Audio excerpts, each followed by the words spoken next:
क्योंकि भारत में 80% लोग तो ऐसे हैं जो वो 7 सेकंड में ये नहीं देख सकते हैं कि उनका वोट कहाँ पड़ा। हम खुद इस बात के लिए गवाह हैं कि हम जब जाते हैं तो वहाँ जाके देख के, मशीनों को देख कर, ये स्टाफ को देख के, तो इतनी देर में तो जब उसमें बटन दबाते हैं, आप रखते हैं, 3 देर में 7 सेकंड पूरे हो जाता है। हमारी मांग क्यों है, मैं बार बार कहता हूँ।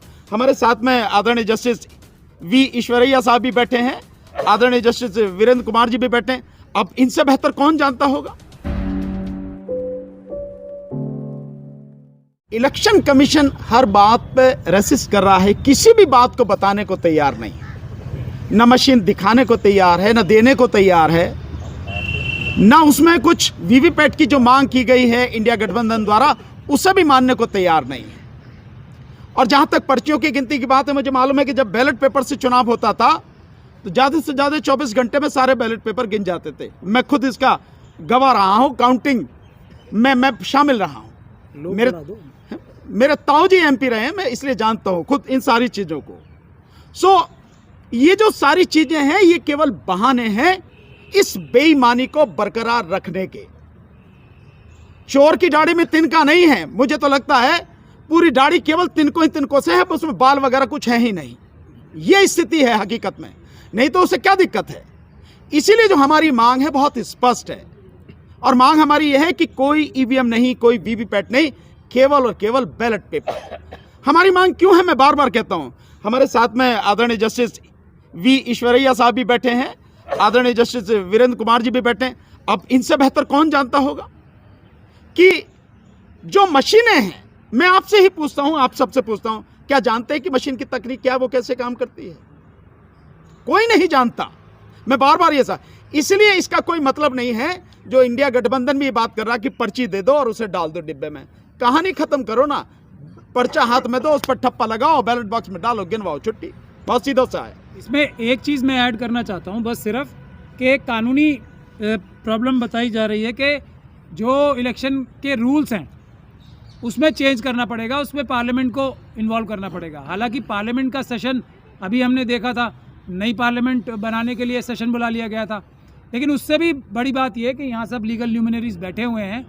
कोई भी रूल अगर चेंज किया जाता है तो उसका प्रोसीजर ये होता है कि वो रूल इम्प्लीमेंट तब हो जाता है जब वो रूल बना के पार्लियामेंट में प्लेस कर दिया जाए। जैसे ही इलेक्शन कमीशन, क्योंकि नोडल एजेंसी इस रूल के बनाने वाली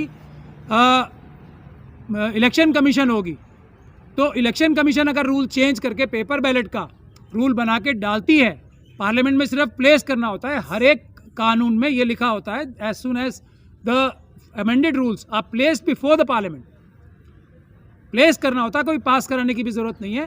तो ये कानून है, ये भी मैं आप लोगों को क्लैरिफाई करना चाहता था। कोई बहाना नहीं चलेगा, कोई भी लीगल जो इम्पेडिमेंट है वो है ही नहीं, ये सब झूठ है, इसके ऊपर हमें जाना नहीं। और जनता ने जब तय कर लिया है सिर्फ और सिर्फ पेपर बैलेट से होगा चुनाव हमारा, तो चुनाव आयोग कैसे तय करेगा कैसे होगा इलेक्शन? जनता चाहती है पेपर बैलेट से ही चुनाव होगा, सीधी बात। बहुत ही सम्मानित आदरणीय जस्टिस वीरेंद्र कुमार यादव साहब को वो आए और आपके बीच में प्रेस को संबोधित करें प्लीज। इस प्रेस कॉन्फ्रेंस में उपस्थित सभी सम्मानित साथी और सम्मानित मीडिया, अभी इलेक्ट्रॉनिक वोटिंग मशीन के ऊपर जो बात हो रही है वो 100% सही कही गई है। और जब किसी चीज़ की विश्वसनीयता खतरे में पड़ जाए, कोई भी शंका उस पर कोई उठाए, तो एक हम भारत के लोगों की निष्पक्ष और पारदर्शी चुनाव का जो अधिकार है, वो जानने का जो हमें अधिकार है, उस पर गौर किया जाना चाहिए। चुनाव आयोग इन सब बातों के लिए क्यों गौर नहीं कर रहा है, ये अपने आप में फिर एक संदेह उत्पन्न करता है। इसलिए ईवीएम मशीन हैक हो सकती है या नहीं हो सकती है, इस पर बहुत ज़्यादा बहस की आवश्यकता नहीं है। ये देखते हुए कि विदेशों में भी ईवीएम को बंद कर दिया गया है और बैलेट पेपर से चुनाव होने लगा है। हमारे यहाँ भी पहले बैलेट पेपर से चुनाव होता था, इसलिए कोई ज़्यादा आवश्यकता इस बात की नहीं है कि हम ईवीएम पे ही जोर दें कि हम ईवीएम पे ही इलेक्शन कराएंगे। हमको चाहिए, चुनाव आयोग को चाहिए कि हम अपने जनमानस को, अपनी जनता को संतुष्ट कर सकें कि आपका वोट जिस जगह जा रहा है वो आपको दिख रहा है और आपके हाथ से ही जा रहा है। अब जब इलेक्ट्रॉनिक मशीन से 7 सेकंड के अंदर, मैं समझता हूं कि भारत में 80% लोग तो ऐसे हैं जो वो 7 सेकंड में ये नहीं देख सकते हैं कि उनका वोट कहाँ पड़ा।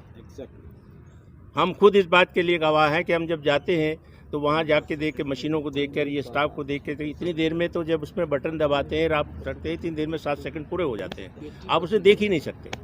तो एक अधिकार मेरा जो है, मुझे ये जानने का कि जिसको मैंने वोट दिया है, मेरा वोट उसी को कास्ट हुआ है, इस पर चुनाव आयोग को गौर करना चाहिए। और यदि जो वीवीपैट की बात आई है कि वीवीपैट को ही आदमी उसको दिखा दिया जाए और वो फिर दूसरे बैलेट बॉक्स में रख दिया जाए, वो भी एक प्रक्रिया हो सकती है। लेकिन सबसे बेहतर तो ये है कि सारी समस्या का समाधान ये है कि आप ईवीएम हटाओ और बैलेट पेपर पर आ जाओ। इन्हीं शब्दों के साथ मैं इस आंदोलन का समर्थक हूँ और मैं चाहता हूँ कि जो अभी 16 मार्च का जो वो है, 16 तारीख का जो मार्च है, वो सफल होना हो। बस हम पूरी मदद हमारा सोशल एटमॉस्फेयर ऑर्गेनाइजेशन जितने हमारे हैं जो आज